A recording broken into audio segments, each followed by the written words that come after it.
प्रिय विद्यार्थियों नमस्कार। आज हम स्टडी करेंगे 16 संस्कारों के बारे में और 16 संस्कार क्या हैं, क्या महत्वपूर्ण प्रश्न बनते हैं, चर्चा करेंगे। प्रामाणिक ज्ञान आप लोगों तक पहुंचा रहे हैं। आप लोगों को लक्ष्य की ओर ले जाने का प्रयास है कि आप लोग लक्ष्य तक पहुंचे, आपको लक्ष्य प्राप्त हो। क्लास अनबिटेबल होगी, कोशिश करेंगे बढ़िया क्लास देने की। जो 16 संस्कार हैं वो एक संयुक्त परिवार की गुण है। संयुक्त परिवार जो होता है, पहले संयुक्त परिवार पाए जाते थे, आजकल कम पाए जाते हैं। हालांकि संयुक्त परिवार प्रथा है, तो उनमें 16 संस्कारों का अत्यंत महत्व है। 16 संस्कारों से मनुष्य के शारीरिक, मानसिक, बौद्धिक विकास होता है। ठीक है, 16 संस्कारों से शारीरिक, मानसिक एवं बौद्धिक विकास के साथ साथ चारित्रिक विकास भी होता है। तो कौन कौन से वो 16 संस्कार हैं और कौन कौन से वो 16 संस्कार जो हैं वह मनुष्य के लिए आवश्यक है धर्मशास्त्रों के अनुसार, और अपने लिए आवश्यक है कंपटीशन की एग्जाम फाइट करने के लिए और अपने चारित्रिक विकास के लिए भी। तो देखिए, 16 संस्कारों का पहले अपन नाम याद रखेंगे। 16 संस्कार आज अपन पढ़ने जा रहे हैं, फिर एक एक चीज लेंगे। कितने संस्कार हैं? 16 संस्कार टॉपिक हो गया। देखो नंबर, इनको यहां से अपने स्टार्ट करेंगे। नंबर फर्स्ट का जो संस्कार है उसको कहते हैं गर्भाधान संस्कार। कौन सा संस्कार कहलाएगा? गर्भाधान संस्कार। ठीक है, पहला ध्यान में रखेंगे गर्भाधान संस्कार। नंबर नेक्स्ट इसी से निकाल देता हूं। गर्भाधान संस्कार के बाद दूसरा होता है पुंसवन संस्कार। ध्यान में रखेंगे, पहले नाम जरूरी है। गर्भाधान संस्कार, पुंसवन संस्कार। नंबर 3 गर्भाधान, और नंबर तीसरा जो संस्कार है, पहला गर्भाधान, दूसरा पुंसवन संस्कार और तीसरा को सीमंतोनयन संस्कार है। तीसरा कौन सा संस्कार है? सीमंतोनयन। सीमंतोनयन, सीमंतोनयन, सीमंतोनयन संस्कार। सीमंतोनयन संस्कार कम पूरा न हो रहा जाएगा। नंबर 4 पहला गर्भाधान संस्कार, पुंसवन संस्कार, सीमंतोनयन संस्कार। चौथा संस्कार है जातक्रम संस्कार। जातक्रम संस्कार, ये संस्कार जो होते हैं जन्म से लेकर के मृत्यु तक 16 संस्कार मनुष्य के लिए आवश्यक बताए गए हैं एक संयुक्त परिवार के लिए। 4 संस्कार और देखिए। जातक्रम संस्कार के बाद, जातक्रम संस्कार हो गया, और जातक्रम संस्कार के बाद जो संस्कार आता है वह है नामकरण संस्कार। क्रम से है नामकरण संस्कार। नामकरण संस्कार, नामकरण संस्कार के बाद नंबर 6 पे निष्कर्मण संस्कार। निष्कर्मण संस्कार, देखिए नामकरण संस्कार, निष्कर्मण संस्कार। नंबर 7 निष्कर्मण हो गया, फिर अन्नप्राशन संस्कार हो जाएगा। निष्कर्मण के बाद अन्नप्राशन संस्कार, अन्नप्राशन संस्कार हो जाएगा। नामकरण के बाद कौन सा संस्कार होगा? निष्कर्मण के बाद अन्नप्राशन संस्कार। ठीक है, और 8वें नंबर पे फिर हो जाएगा अन्नप्राशन के बाद चूड़ाक्रम संस्कार हो जाएगा। चूड़ाक्रम संस्कार, अन्नप्राशन के बाद चूड़ाक्रम संस्कार। तो 4 ये आप लोग ध्यान रखेंगे, चूड़ाक्रम संस्कार। देखो 8 संस्कार तो आप लोगों ने कैलकुलेट कर लिए हैं। गर्भाधान संस्कार है, पुंसवन संस्कार है, सीमंतोनयन संस्कार है, जातक्रम संस्कार है, नामकरण, निष्कर्मण, अन्नप्राशन, चूड़ाक्रम संस्कार। अब इधर और देखिए, चूड़ाक्रम संस्कार हो गया, तो 4 इनमें अपन और चर्चा करेंगे। नंबर 9 चूड़ाक्रम संस्कार के बाद होगा करणवेद संस्कार। ठीक है, करणवेद संस्कार के बाद होगा विद्यारंभ संस्कार। करणवेद संस्कार, विद्यारंभ संस्कार। 9 नंबर करणवेद संस्कार, करणवेद संस्कार। ठीक है, फिर नंबर 10 पे विद्यारंभ संस्कार, 10वां विद्यारंभ संस्कार। फिर 11 पे जाएंगे अपन उपनयन संस्कार। उपनयन संस्कार, उपनयन संस्कार के बाद नंबर 12 पे आ जाएगा वेदारंभ संस्कार। ठीक है, उपनयन संस्कार के बाद नंबर 12 पे आ गया वेदारंभ संस्कार। फिर एक चौथी लाइन और निकाल के लाते हैं 4 ग्रुप की, उसमें 14वां, 15वां और 13वां, 14वां, 15वां है ना। 13वां, 14, 15वां और 16। देखो 16वां, 15वां, 16 विवाह संस्कार है। वेदारंभ संस्कार, फिर नेक्स्ट समापवर्तन संस्कार। ठीक है, वेदारंभ के बाद आएगा केशांत संस्कार, केशांत संस्कार हो गया 13वें नंबर का, 13 केशांत संस्कार। 14वें नंबर पे समापवर्तन संस्कार, 15वें नंबर पे है विवाह संस्कार हो गया। और 16 नंबर पे सबको पता है अंत्येष्टि संस्कार। ये ध्यान में रखेंगे कि करणवेद संस्कार, विद्यारंभ संस्कार, उपनयन संस्कार, वेदारंभ संस्कार। तो आप इनको याद करना है। पहले तो संस्कारों के नाम याद पूछ लेंगे कि संस्कारों का सही क्रम है। एक तो क्रम से संबंधित प्रश्न बनेगा, तो प्रत्येक क्रम आपको पता होना चाहिए। दूसरा ये भी पूछ सकते हैं कि 8वां संस्कार कौन सा है। 16 संस्कारों में 8वें नंबर पे कौन सा संस्कार आता है।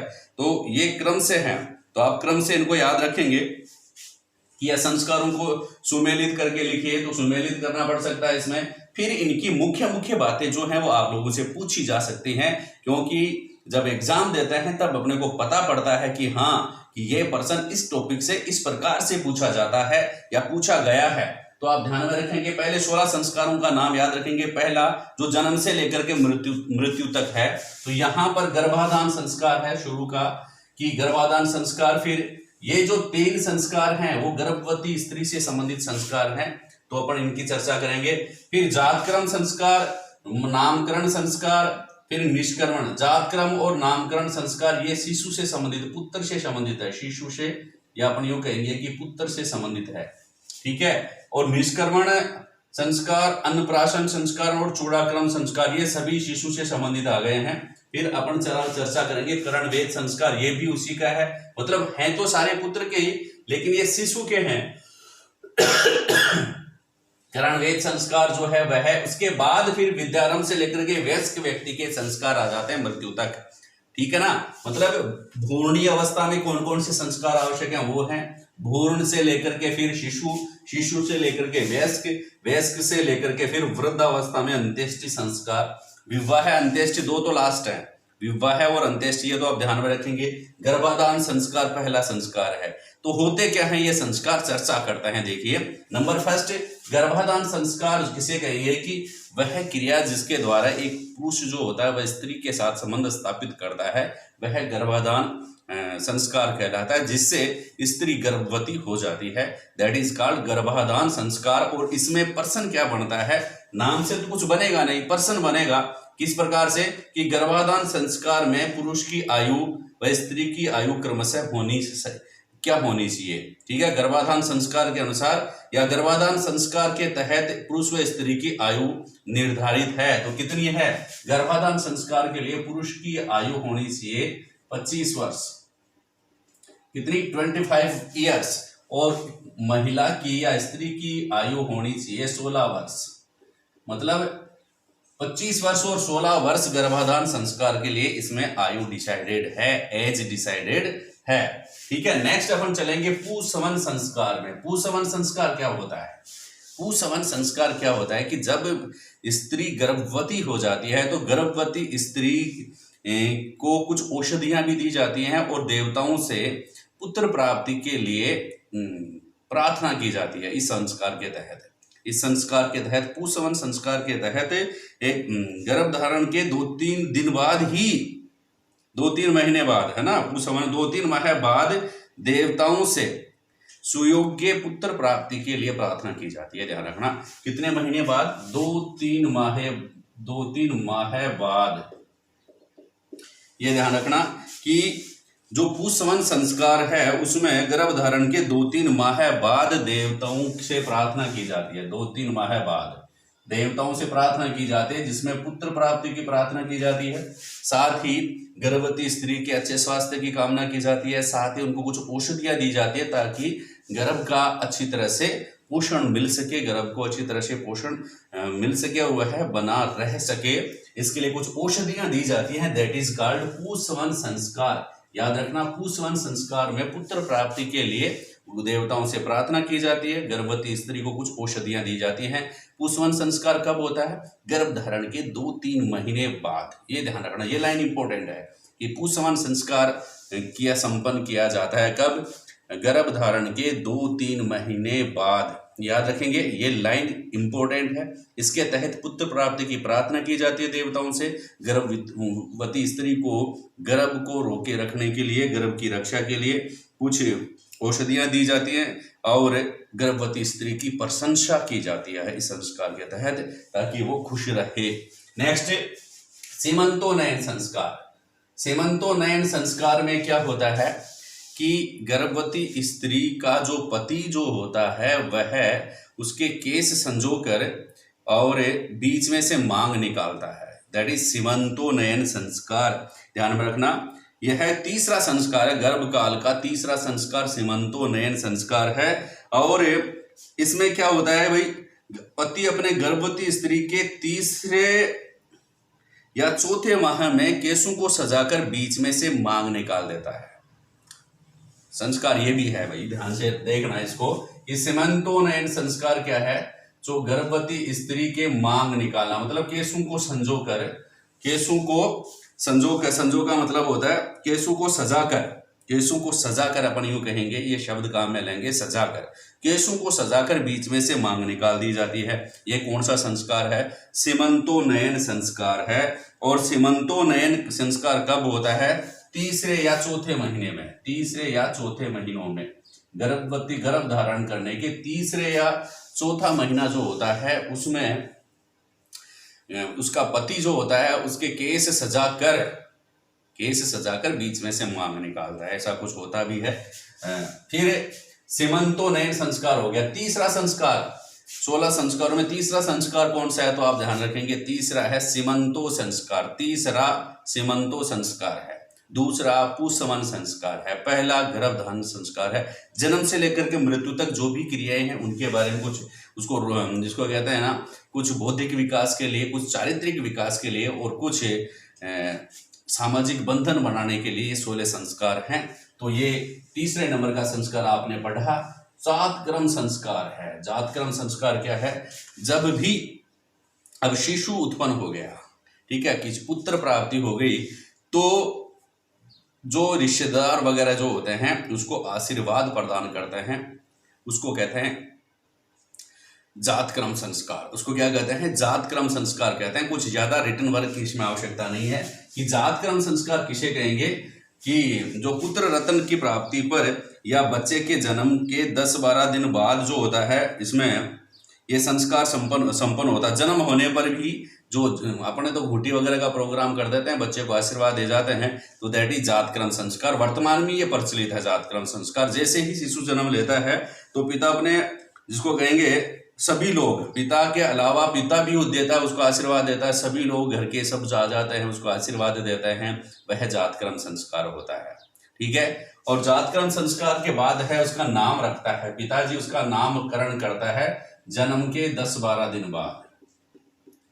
जन्म के 10-12 दिन बाद उसका नाम रखता है पिताजी, उसका नाम रखते हैं कि मेरे बेटे का या यह नाम होगा, तो दैट इज नामकरण संस्कार।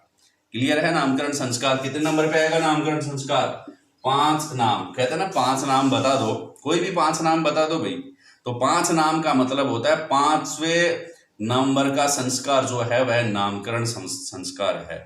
4 आदमी एक जाति के ठिड्डे ले जाते हैं, है ना, ठीक। 4 जातक्रम संस्कार में क्या होता है? आशीर्वाद प्रोवाइड करता है।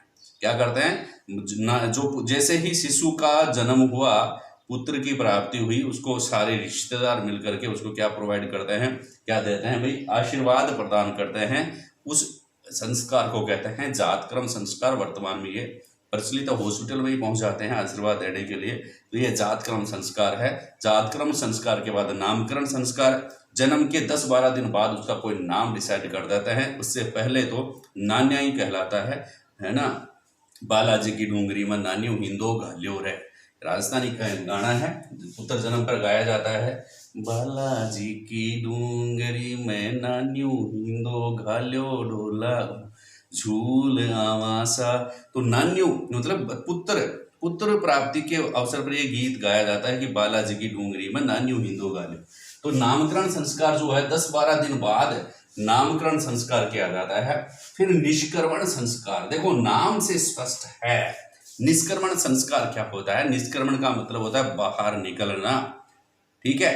तो सर्वप्रथम शिशु को बाहर निकाला जाता है कब? निष्क्रमण संस्कार में, जब शिशु लगभग 4 माह का हो जाता है।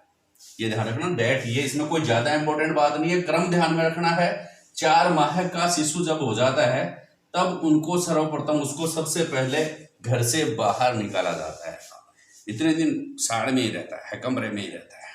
4 माह बाद शिशु को बाहर निकालेंगे। दिन में सूर्य देव के दर्शन करवाएंगे और रात में किसके दर्शन करवाएंगे? चंद्रमा के। यह काम, यह जो संस्कार है दैट इज निष्क्रमण संस्कार। वह कौन सा संस्कार हो गया? निष्क्रमण संस्कार हो गया। दोस्तों याद रखना, दिमाग में फीड रखना। निष्क्रमण संस्कार का नंबर कितना आता है? 6वें नंबर का, क्योंकि 5वें नंबर पे नाम, 5 नाम बता दो कोई। चौथे नंबर पे जातक्रम आ गया, तीसरे नंबर पे सीमंतोनयन संस्कार है, दूसरे नंबर पे पुष्पवन संस्कार है और नंबर 1 पे गर्भाधान संस्कार है। तो 5 नाम आप लोगों को टिप्स पे होने चाहिए। 6वां नाम मैंने आपको बता दिया, निष्क्रमण। घर से बाहर निकलता है बच्चा। शिशु को 4 महीने का जब हो जाता है उसको घर से बाहर निकल करके दिन में सूर्य भगवान के दर्शन करवाए जाते हैं और रात में चंद्रमा के दर्शन करवा के जाते हैं। यह संस्कार कहलाता है निष्क्रमण संस्कार। कौन सा संस्कार? निष्क्रमण संस्कार। फिर है अन्नप्राशन संस्कार। नाम से स्पष्ट है, अन्नप्राशन संस्कार में शिशु को सबसे पहले अन्न खिलाया जाता है। कब? अन्नप्राशन संस्कार कब, कितनी माह की में या कितने वर्ष की आयु में करवाया जाता है? तो ये आप लोगों को ध्यान में होना चाहिए कि 16 संस्कारों के तहत अगर शिशु 6 माह का हो जाता है, कितने महीने का? 6 माह का। देखो 4 माह का हो जाता है तब तो उसको घर से बाहर निकाला जाता है और सूर्य व चंद्रमा के दर्शन करवा करके उसको अंदर ले जाया जाता है वापस। फिर अन्नप्राशन संस्कार जो होता है उसमें शिशु जब 6 महीने का हो जाए, जब शिशु 6 महीने का हो जाए तभी उसको खाना खिलाए, अन्न खिलाएं, ठीक है। यह है 16 संस्कारों में से भी एक है जिसको कहते हैं अन्नप्राशन संस्कार। 7वें नंबर का यह संस्कार है अन्न। 7 अन्न अपन ऐसे याद कर, 7 अन्न हो गया, ठीक है। 6 निष्क्रमण, 6 निष्क्रमण है, 6 निष्क्रमण है, निष्क्रमण 6 बाहर निकालना 6, ठीक। निष्क्रमण 6 4 माह की आयु में। 5 नामकरण, 5 नामकरण हो गया, 4 जातक्रम हो गया। कुछ भी करो याद करो, ठीक है। अब कोशिश करेंगे चूड़ाक्रम। 8 चूड़ाक्रम है, 8 चूड़ा की देख है बाट। 8 क्या, कौन सा संस्कार है? चूड़ाक्रम संस्कार होता है। और चूड़ाक्रम संस्कार में जन्म के पहले चूड़ा में चोटी काट दी जाती है बच्चे की। चोटी नहीं काटी जाती है, चोटी रख करके बाल काट दिए जाते हैं। चूड़ा चोटी से संबंधित आप ध्यान रखेंगे, चूड़ा चोटी। चूड़ाक्रम संस्कार, चोटी रखकर सारे बाल काटना, याद रखेंगे। चूड़ाक्रम संस्कार में क्या होता है कि शिशु की चोटी, सिर्फ चोटी के अलावा सारे बाल काट करके लोडी चट बना दिया जाता है, ठीक है। सारे बाल काट करके लोडी चट बना दे, टकली बना दे, तो यह चूड़ाक्रम संस्कार होता है। और कब होता है? या तो पहले तीसरे, ठीक है, तीसरे वर्ष में। ये ध्यान रखना, चूड़ाक्रम पहले या तीसरे वर्ष में किया जाता है। या तो पहले वर्ष में, 1 वर्ष का हो गया बच्चा तब टकलिया कर दो। पहले वर्ष में चूड़ाक्रम संस्कार जो होता है पहले वर्ष में, या फिर तीसरे वर्ष में चोटी रख लो बाकी का हटा दो, चोटी रख लो बाकी का हटा दो। दैट इज चूड़ाक्रम संस्कार हो गया नंबर 8 पे। 8 पे चूड़ाक्रम संस्कार। 7 अन्न के दाने लाने हैं आपको और 6 निष्क्रमण, 6 घर से बाहर निकलना। 6 जब 4 महीने का हो जाए, जब घर से बाहर निकलने जाए तो 6 निष्क्रमण 6। 6वें नंबर का संस्कार जो है वो निष्क्रमण है। 7वें नंबर का जो है वो अन्न है। चौथे नंबर का 4 जात है ना। 5वें नंबर का, 5 की है क्या खास बात? 5वें नंबर पे मैंने बताया नामकरण। 5 नाम बता दो कोई, 5 नाम है ना, नामकरण। 6वें निष्क्रमण 6, 7 अन्न, 8 चूड़ा। 8 चूड़ाक्रम जो है 8वां संस्कार है चूड़ाक्रम। और पहले या तीसरे वर्ष पर यह किया जाता है। क्या किया जाता है चूड़ाक्रम में? वही बात है कि चूड़ाक्रम जब होता है तब चोटी रखी जाती है बच्चे की, बाकी के बाल लोडी चट बना दिया जाता है। पहले वर्ष में या तीसरे वर्ष में किया जाता है। चूड़ाक्रम के बाद नंबर 9 पे कर्णवेद संस्कार किया जाता है। कानों का छेदन किया जाता है, ये ध्यान रखना। कर्णवेद संस्कार नंबर 9 पे है। जब टकली करने के बाद फिर कानों को पहले टकली करेंगे, चोटी रखेंगे, बाकी का टकली कर देंगे, बाल हटा देंगे बाकी के, और फिर उसके बाद कानों को छेदेंगे। वह कहलाता है करणभेद संस्कार। कौन सा? करणभेद संस्कार कब किया जाता है? या तो तीसरे वर्ष में कर दो या फिर 5वें वर्ष। तीसरे या 5वें वर्ष में करणभेद संस्कार किया जाता है, ये ध्यान रखना, तीसरे या 5वें वर्ष।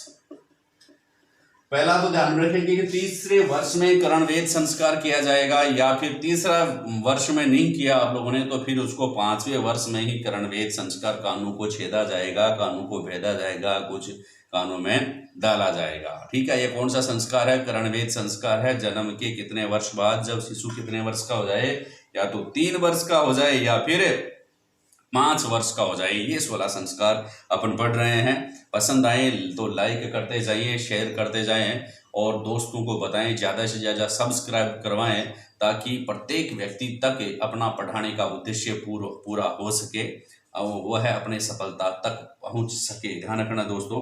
नेक्स्ट पर्सन जो है कौन सा है भाई? विद्यारंभ संस्कार होता है।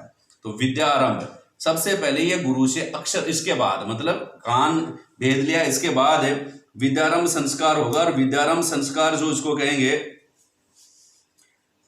विद्यारंभ संस्कार में बालक एज महत्वपूर्ण है। जैसे आजकल भी आपको पता है कि विद्यारंभ कब की जाती है, इसमें बच्चे को सिर्फ अक्षर ज्ञान करवाया जाता है। अक्षर ज्ञान, A for apple, B for ball, that is अक्षर ज्ञान। अक्षर ज्ञान करवाया जाता है विद्यारंभ को, और विद्यारंभ के लिए 5 वर्ष की आयु होना जरूरी बताता है। 5 वर्ष की आयु होते ही उसको विद्यारंभ या अक्षर ज्ञान उनको करवाया जाता है गुरुजी के द्वारा। तो इसको कहते हैं विद्यारंभ। मतलब कान भेदने के बाद फिर विद्या की अपन बात करेंगे। विद्यारंभ फिर पढ़ाना भी तो है, 5 साल का हो गया बच्चा, स्कूल में डालना है, गुरुजी उसको अक्षर ज्ञान करवाएंगे सिर्फ, कि ये अक्षर ज्ञान है, ये ए फॉर एप्पल है, ये बी फॉर बॉल है, ये सी फॉर कैट है, डी फॉर डॉग है। पहले तो यही चलते थे, कह बापू जी लड़े।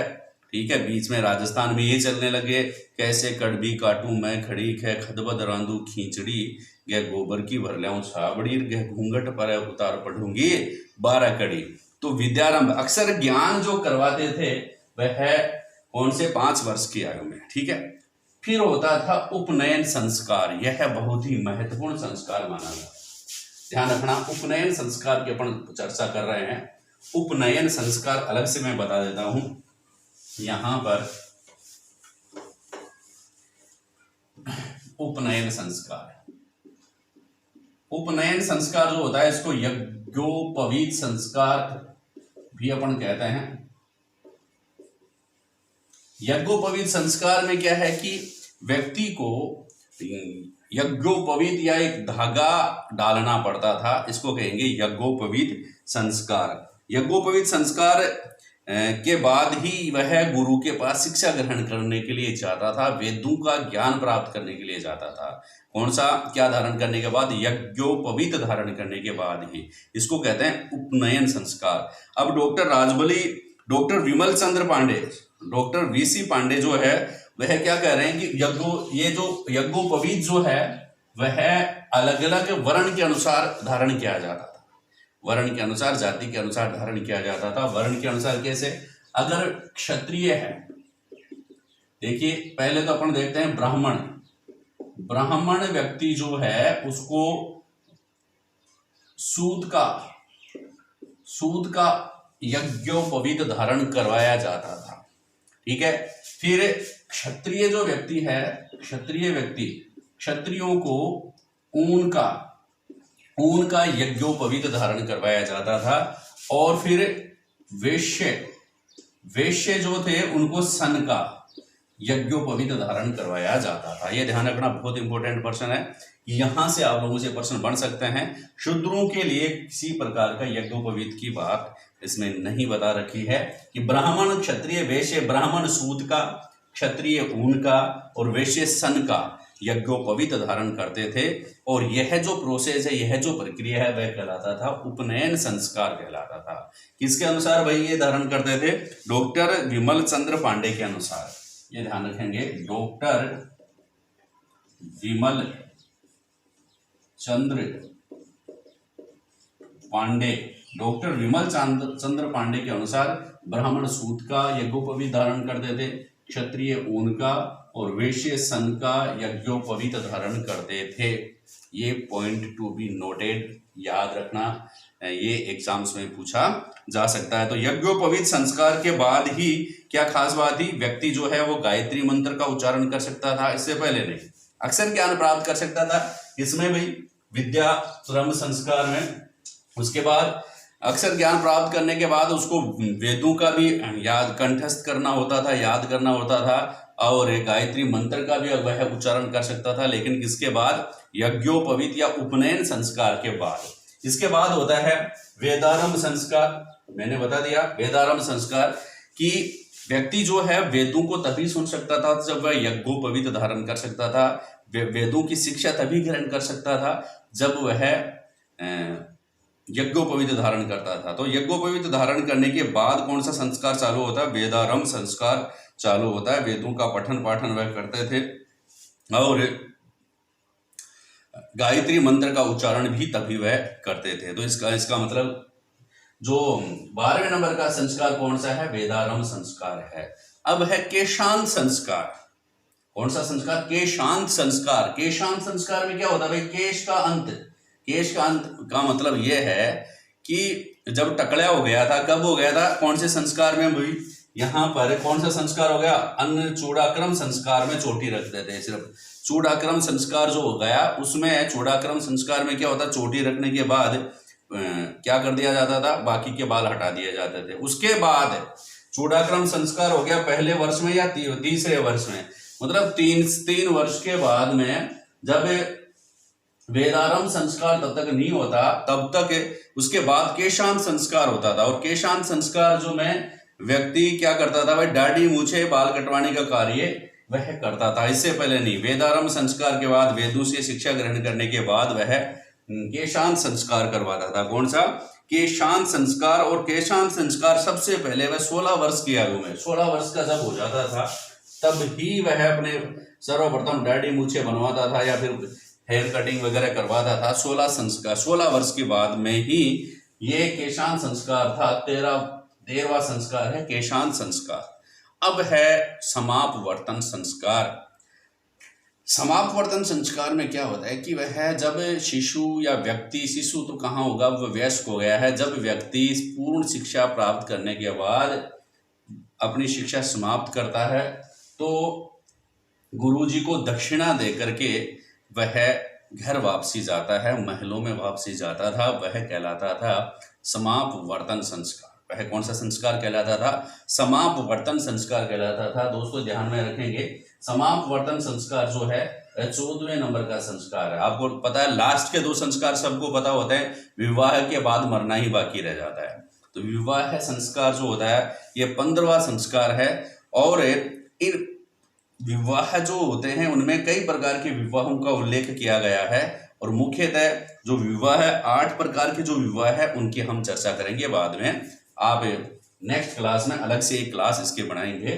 तो 16वें नंबर का जो संस्कार है वह राम नाम सत है, सत बोले गत है, जिसको कहते हैं अंत्येष्टि संस्कार। जब व्यक्ति मर जाता है तो उसको चिता पर लेटा कर कुछ मंत्रोच्चार के साथ उसको अग्नि के सपूर्द कर दिया जाता है। वह 16वां संस्कार होता है और उसका कहते हैं अपन अंत्येष्टि संस्कार। तो दोस्तों ये कुछ महत्वपूर्ण संस्कार 16 बातें थी 16 संस्कारों के बारे में, जो आप लोगों के कंपटीशन में और आप लोगों के जीवन में बहुत सहायक होंगी। तो मेरी इस क्लास को ज़्यादा से ज़्यादा लाइक करें, शेयर करें एंड सब्सक्राइब करें। थैंक यू, धन्यवाद।